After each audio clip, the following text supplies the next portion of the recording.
Encourager les agriculteurs à travailler davantage et s'informer des difficultés qu'ils rencontrent, c'est le but de la visite que le ministre de l'Agriculture, de l'Élevage et de la Pêche, Paul Valentin Gobo, a effectué dans la zone agricole protégée de Muyumina, district de Loudima. Les agriculteurs qui entament leur deuxième campagne agricole mettent en exergue leur expérience pour garantir les résultats. Herman Babissa.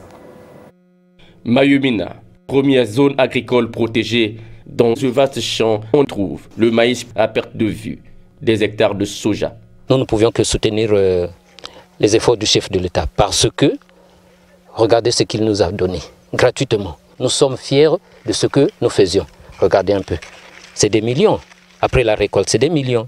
Ceux qui ont démissionné, aujourd'hui regrettent. L'année passée, ce qu'on avait fait comme production et la vente, tout cela nous revenait. On a vu notre production. Cette année-ci, vraiment, ça va donner. Et nous sommes dans la joie. Le ministre de l'Agriculture, de l'Élevage et de la Pêche, qui a passé beaucoup de temps dans cette ZAP, s'est rendu aussi dans les hectares de manioc où les essais sur plusieurs boutures ont donné des résultats concluants.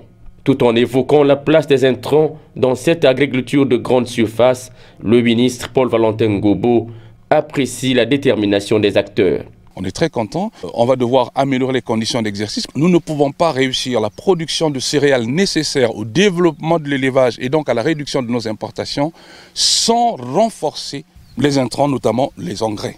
On ne peut pas avoir ce niveau de maïs sans engrais. L'eau, on commence à maîtriser. C'est déjà un avantage. Mais les engrais, nous devons vraiment les avoir. Nous sommes au mois de février, c'est maintenant qu'on prépare la grande campagne de septembre. Pour garantir la récolte de ce maïs, dont la dimension des épis est acceptable, les agriculteurs devraient accélérer le sarclage.